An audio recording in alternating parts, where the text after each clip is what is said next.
I became a millionaire at 21. I started at 18 and I got rich quick. And I think the reason that happened is because I figured out how to stay motivated and to be able to create motivation whenever I wanted by the click of my fingers. What I'm going to do in this video is show you how to do the same thing, because you have this thing probably right now where you go through waves of motivation, where 1 minute you're on top of the world, you're really motivated, everything seems easy to do and the hard things seem easy and you just love doing the hard things and you're just so motivated. But then a couple of days or a week or a couple of weeks later, you fall into a rut and you become demotivated and you stop doing what you need to do and you just shelve off and you live through this cycle and you never make any progress because you just start and stop according to your motivation level. So what I'm going to do in this video is share with you something called dopamine detoxing, which I've been doing now every single month for nearly 8 years or just over 8 years. And it's made me nearly $30 million. And if you learn to do it the way that I do it, you will have the same result. So let me explain. So the first thing you need to understand in order to achieve endless, limitless motivation is something called a baseline. Every human in their brain, we have what is called a dopamine baseline.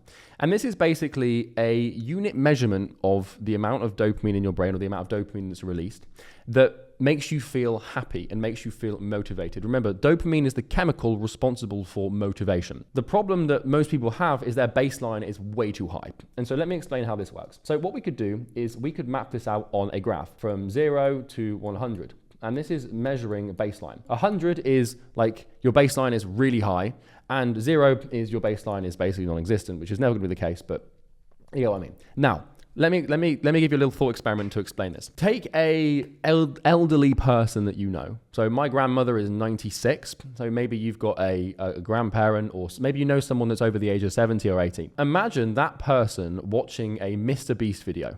They would probably shut down and wither away. Imagine if you gave them an energy drink and then you had them scroll through Instagram reels for an hour whilst they were also listening to loud music. They would just perish under the level of stimulation. And this is because elderly people who grew up before hyperstimulating food and hyperstimulating music and hyperstimulating content, these people, they have very low dopaminergic baselines. And what this means is it requires very little stimulation for them to feel motivated or happy or in any sense just stimulated in general. The problem that our generation has, people in their teens, people in their 20s, people in their early 30s, maybe even a little bit older, is they have incredibly high baselines. And what this means is it requires a lot of stimulation for them to become successful. If you want to see how this has evolved over the last really 15 years, go and look at the best and most popular YouTube video from when YouTube started, which is just a dude talking to a camera. And now, if you watch the most popular YouTube videos, they're so stimulating, it's insane. If you actually look at the difference between old YouTube videos and new YouTube videos in terms of what was popular, the difference is night and day in terms of stimulation levels. The same thing is also true with music and movies and all sorts of, stimulation like food. In 1950, a stimulating meal was potato and steaks with maybe some butter and some sauce, whatever the hell. But now you get these crazy meals that are so overstimulating. And basically, this is a huge problem because if you're trying to create and produce endless motivation, a lot of people, in order for them to produce endless motivation, they have to have so much stimulation and their brain becomes used to this. Now, here's the thing. Let me explain something to you. In your life, you have something called stimulants. And a stimulant is basically an external environmental pressure or force that comes into your immediate sensory awareness that creates motivation, or that registers on a dopaminergic level. And so these are things like junk food, porn, music. We've got social media, big one, big one, content. You've got all sorts of things that, you've got drugs, you've got alcohol. The thing is stimulants can typically be broken down into one of two categories. Well, we've got hyper stimulants and we've got standard stimulants. So we have categories, right? So for example, a category could be food. And inside of food, we've got hyper-stimulating food and standard stimulating food.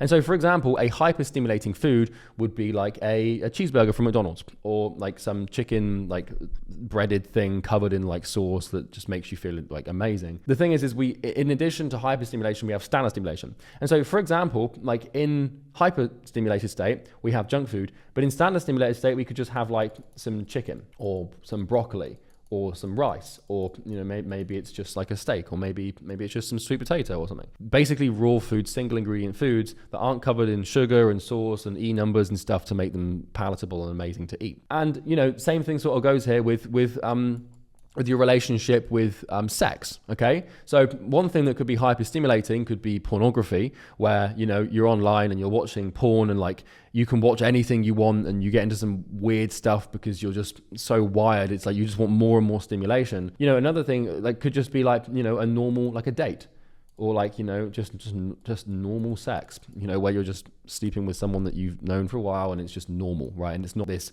weird fantasy that you've created because you've become so numb to everything. Same thing with music. In this day and age, we've got hyper-stimulating music, like with really loud drums, and it's just, you play it as loud as you can, and it's just like, insane.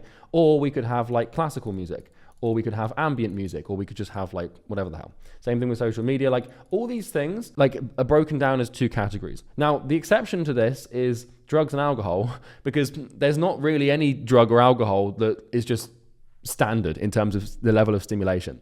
Maybe it is if you do less of it, but ultimately it's kind of binary.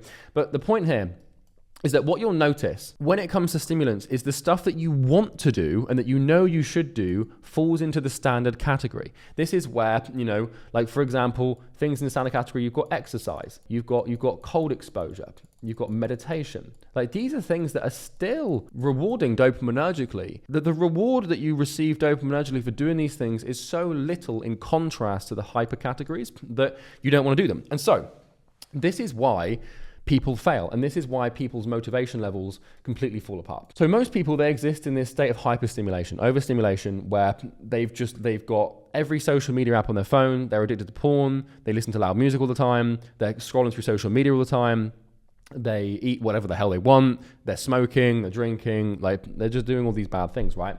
And so what this means is their dopamine baseline is extremely high, because in order for them to feel something and feel motivated, they have to receive so much stimulation because that's what they're used to. And the problem is that when they get these weird, or when you get this, right? When you get this weird spark of motivation to do something, you start changing your behavior towards standard stimulants, okay? So, you it's like new year, new me. Like you suddenly, I'm going to fix my diet and I'm going to be in the gym and I'm going to start doing these things. And what happens is it's kind of like these are like two different types of fuel for your brain. So over here, we've just got standard petrol. And then over here, we could have like, hyper petrol. Hyper petrol is like, this crazy, fuel that burns really fast and feels really good to use and it makes you go really fast, but then it runs out really quickly.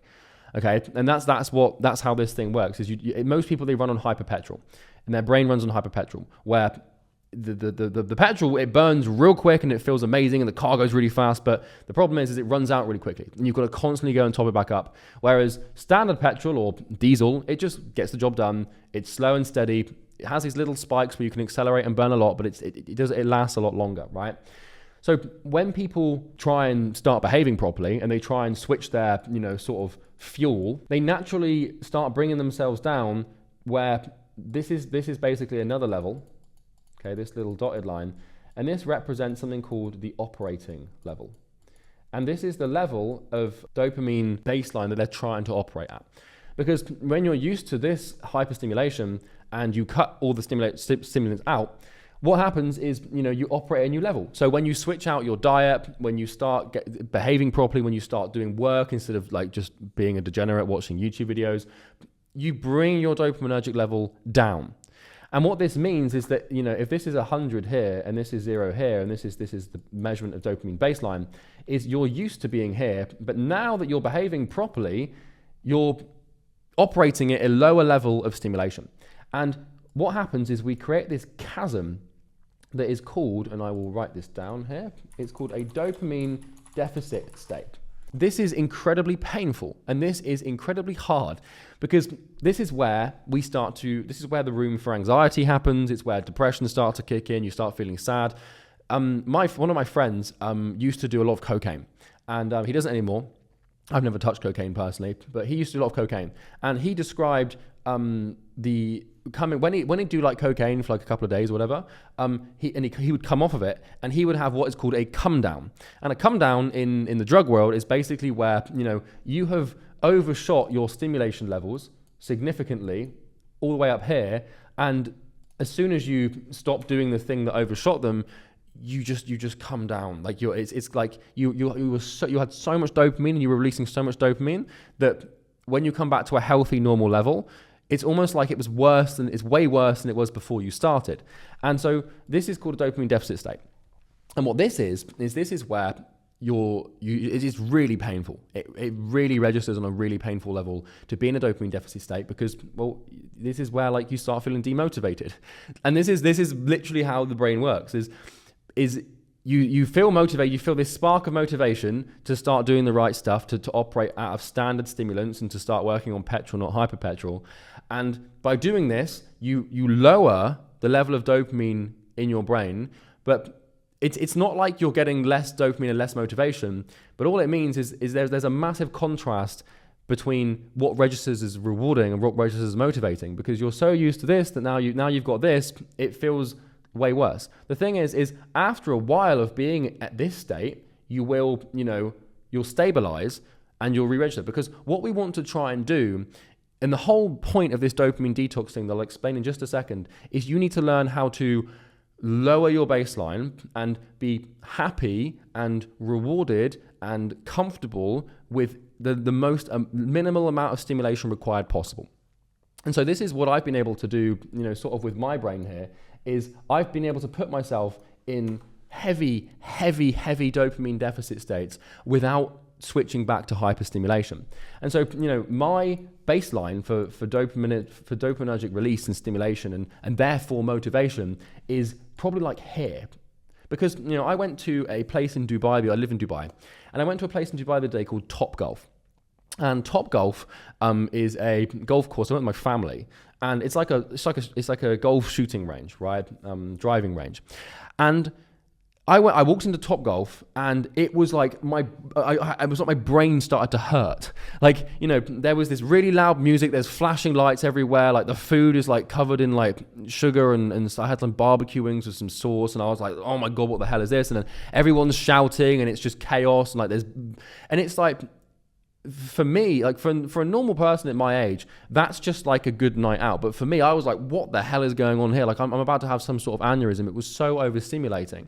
And the same thing is true if I really struggle nowadays to watch Mr. Beast videos, or and any of these new age YouTubers where it's tricky. And the same thing applies now, where if I try to eat like a massive junk meal, like I'll enjoy it, but like the really sweet stuff and the stuff that's been covered in sauce, I don't enjoy it. It's like it doesn't feel good, right? And that's because I've spent so long in such a low dopamine deficit state that when I try to engage in behaviors or stimulants that would normally stimulate a person up here, it's kind of like it's too much of a contrast between what I'm used to, and it just makes me feel anxious and it makes me feel weird. And so what I'm going to do now is sort of explain the process of dopamine detox. What I did is basically once a week, and I would do this on Sunday, and this is what you want to do at the beginning. Every single week, you want to do something called a dopamine fast. Now, a dopamine fast is basically where you eliminate all stimulation from your life, basically, for 24 hours.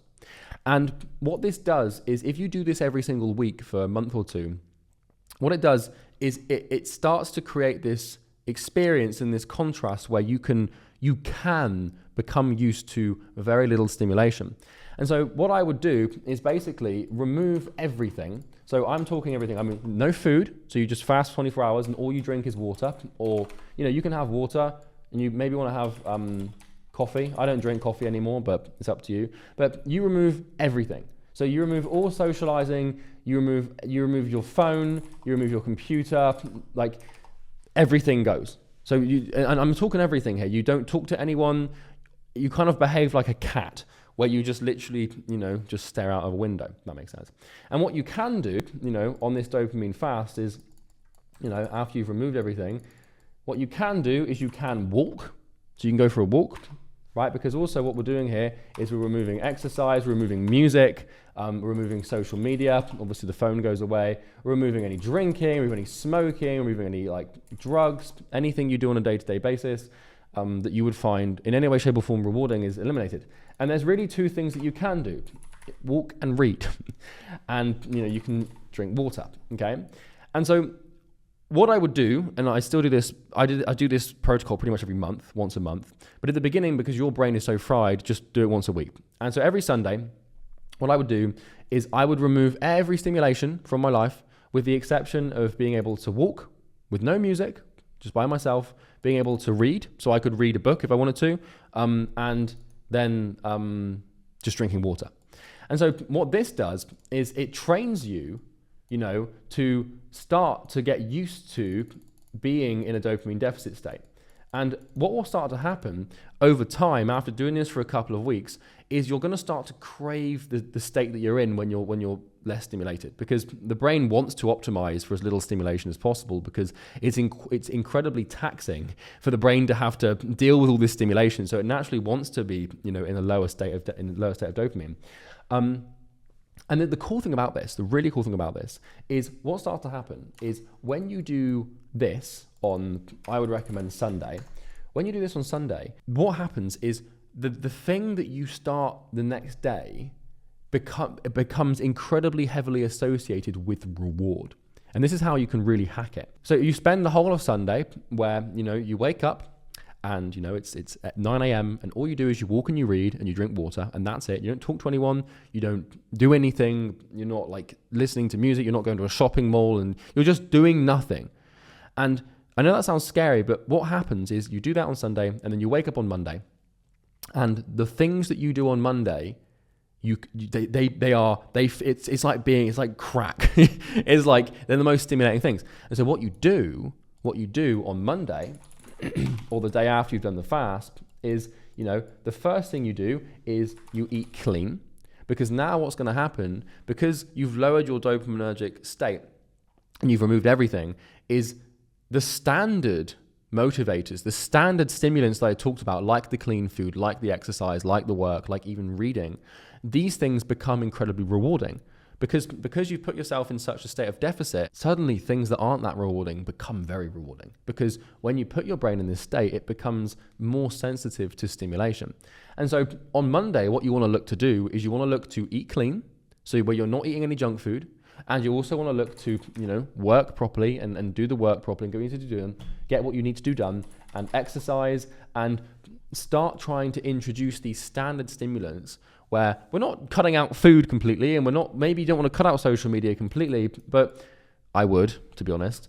And what's going to start to happen is you're going to start having this cycle where, on Sunday you're really bored, but then on Monday you do things, and what's going to start to happen is these things you're going to heavily associate with dopaminergic release, because you put yourself in this state of deficit. And the more often you do this, the more rewarding these things become, and the more you will want to do them, because dopamine is an association between happiness and stimulant, or motivation and stimulant. What will happen is, I guarantee this, for the first couple of weeks, is Monday will be top notch. Monday will be fantastic for you. Tuesday will be good. Wednesday will be okay. And then by Thursday, Friday, Saturday, you're going to be overstimulated, back on short form content. But that's fine, because if you just do this every week for a month or two, you're going to start to rewire your brain nice and slowly. We don't want to just do it this extreme thing where you try and cut everything out 7 days a week, because you're just not strong enough to do that yet, right? But if you do it every week, just at the end of every week for a month, for the first month or 2 months, then you can start to come off. So the cool thing that I do now is I do this typically once every 1 to 2 months. And sometimes once even every 3 months, because I no longer, my dopamine deficits, my dopaminergic baseline is so low that I can read a book for 4 hours and receive the same level of satisfaction and stimulation that a person would if they were playing video games. Oh, that's another one, by the way, is gaming, hyper stimulating. right? But for me now, reading a book for 4 hours is the equivalent to playing 4 hours of video games, because on Mondays I would, if I didn't have anything to do, I would read, and it registers as way more stimulating. And so I will now do this probably every 3 months is a stretch, but like every 1 to 2 months. For example, right now, it's January the 5th, and I'm coming off of a Christmas break. And over Christmas, I engaged in a lot of hyperstimulation. I ate lots of chocolate and I ate lots of junk food, and I spent loads of time. I went out drinking and stuff on New Year's Eve and during Christmas, and like it was and I spent a lot of time watching like YouTube and Netflix, like in very, very stimulating things that are very, very rewarding in terms of dopamine release. And now, as of me recording this, I am now about 60 hours into a fast and into a moderate dopamine fast as well. I'm not doing a full dopamine fast because I'm working, and work is quite stimulating for me. But for the first 24 hours of this dopamine fast, I was traveling, and so I had to fly to Budapest, and I flew to Dubai, and it was like 16 hours of travel. And for pretty much the entire time, the only thing I allowed myself to do was listen to ambient music and read a book. And I'm reading a book, and because of that, like my dopamine reward system, I bring the baseline down, and now it's the weekend, it's today, and what am I doing after this? I'm working because I don't want to engage in these things and bring myself back up. So here's how you want to structure this, okay? So basically, for you in your chaotic brain state, I would do this once a week for 2 months, okay? And see how you feel. Once a week for 2 months, and don't do anything else, just this. And then after this, what you want to do is you want to do it once every 2 weeks. And then once you've done that, then you just want to do it once a month. And then after this, you can pretty much just do it like whenever you feel necessary. Because this is 6 months of dopamine management. If you can do this for 6 months, what starts to happen is you're able to manipulate you become very self-aware, and you become very cognizant of your levels and where you're at and where your stimulation levels are. Like, for example, for me, I know that I've let my dopamine baseline get way too high when I can watch a Mr. Beast video without getting my brain hurting, if that makes sense, right? And this is incredible for focus, discipline, motivation, happiness, everything, etc. So if you follow this 6-month protocol, it's very simple, where just, in these time frames, at the beginning, once a week, we cut it out. In the middle, we cut it out once every 2 weeks, and then once a month. What will happen is you become this person who can just basically do this whenever you want. And it no longer becomes this binary rule where you do this fast thing every month or whatever, but you can use it at your own will. And when you feel like you've overshot it and you're way too overstimulated and you need to bring that back and you're struggling to be motivated, now you're in control. And it is so simple. All you do is you abstain from hyperstimulation for a day. And it's not a lot to ask for because it's just a day. Most people, they try and achieve this where, like this is why most people fail for the new year, new me thing, the January like paradox where everyone suddenly becomes motivated, is because they're so used to such high stimulation, and, then they try and engage in, they have this new operating level where they try and engage in less stimulating lifestyle, is the deficit is just way too big. It's just so big. And then they get depressed, they get anxious, and then they just go back to their old life. But what you want to do is, by just doing this one day a week, we just do it on Sundays to begin with, what you're doing is you're just bringing it down here, right? And every time you do it, just smack my mic, every time you do it, your baseline just reduces slightly. And then, the next Sunday, you're going to try and bring it down to here, and like here. Because you've got to remember, your brain doesn't work in day-long time horizons, right? Your brain neurochemistry can be mapped over weeks and months, and it's kind of like it's like trying to be in a calorie surplus or a calorie deficit where you're eating a lot or you're not. Like, people track their calories in the day, but it's way better if you track them in the week, because then you get a better representation of your behavior. And so what we're looking to do is we're just looking to slowly bring it down, and this takes years, right? So my dopaminergic baseline is super low, and it's taken me it took me really probably like 3-4 years to bring this thing down to the point where reading for 6 hours was as fun as playing video games. But it's possible, you just need to stick to it. And if you do, then you're going to basically have this endless source of motivation, because when you remove hyperstimulants, you don't want to do them anymore. So let me give you a quick window into everything that I've removed to reduce my dopamine baseline. So I've removed all food except red meat. So I only eat steak. I don't eat carbs. I don't eat sauces. I don't eat anything. And what this means is like the idea of eating like an apple for me is like, it's like crack. Like that would be insane. That would be like eating like a McDonald's for like a normal person. Or like even the idea of like, I was thinking the other day, I was craving peppercorn sauce. And I was like, God, that would be so amazing. Like how you feel when you think about a pizza or a burger is how I feel when I think about an orange or a piece of fruit. And that's because I've removed so much that my, what is required to stimulate me is so little. I've removed all video games. So I don't play any video games. I've removed any pornography, even like casual dating or just like boring, like dating apps or like casual relationships I've removed as well. What else have I removed? I've removed all social media. So I basically all of that. Loud music. I still listen to a lot of music, but like I moderate it and I regulate it because otherwise it kind of gets a bit insane. I still listen to loud music like every day, but like if I'm reading or if I'm working or like if I'm on a walk, I like to listen to ambient music, which I know sounds a bit weird, but it works really well. What else have I removed? I've removed video games, pornography, social media, loud music. Those are the main ones. Now, the other thing is like smoking. I've never done, well, I used to smoke, but not anymore. A lot of people I know who are incredibly successful and incredibly rich, they just have really low dopaminergic things. And all of their reward and happiness comes from really basic things like work and reading and the boring stuff that actually makes you successful and helps you grow. And if you can learn to regulate this and manage this, then you're going to become incredibly motivated. So yeah, that's Dopamine Detoxing 101. I hope you like it, and I will look forward to seeing you in the next video. Subscribe.